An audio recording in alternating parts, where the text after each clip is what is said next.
Je m'allonge sur le parquet, bras écartés. La mémoire fait des sauts en arrière. S'ouvre une petite lucarne à laquelle apparaît, souriant, entre deux pots de géranium, le visage de ma grand-mère. Rouge, blanc, rouge. Je me souviens de bruits secs des petits pois qu'elle écossait, tombant dans le saladier en plastique.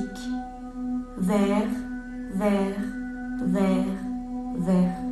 Je me souviens d'un morceau de collier cassé, trouvé sur le chemin de terre, l'alignement des perles, rouge, vert, bleu, rouge, vert, bleu.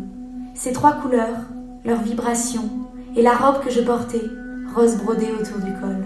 Le même chemin, toujours emprunté, dans cette symbolique que l'enfant s'accroche à des gestes répétés, au pas mis dans des pas, rituels qui échappent au reste du monde. Sous mon dos, le bois du parquet s'imprègne de ma chaleur. Je m'assieds, coude sur les genoux. Je contemple imbécile les gouttes qui glissent de mes joues et forment de minuscules taches sombres à la surface du parquet. Les souvenirs font pleurer. Voilà.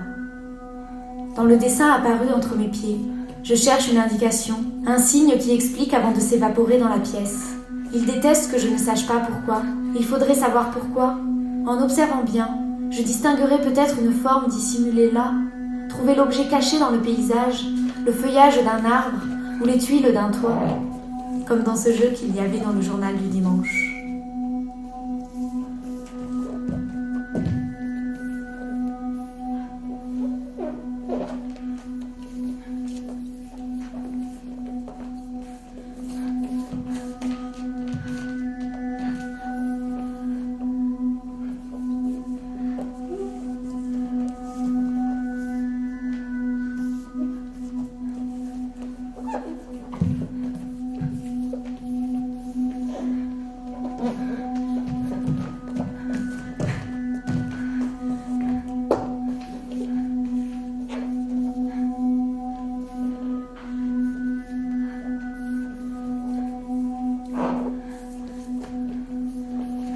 La passivité me prend dès que je suis seule, une inertie mauvaise qui engourdit le corps.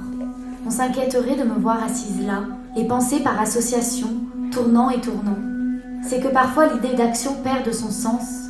Il me semble qu'il serait tout aussi bien de rester sans bouger, ne plus rien faire, ne plus m'inscrire dans des gestes, rester assise sur le rebord de la baignoire et m'arrêter là. Sors de la salle de bain, le café refroidi. Quelle image de moi livrée aux yeux du dehors, dans quel corps me montrer, cheveux tirés, le visage en avant, avec sur la bouche un peu de rouge à lèvres. Je passe du temps à compter les petits carreaux de faïence qui décorent le pourtour de la baignoire. Du bleu, du blanc, du bleu.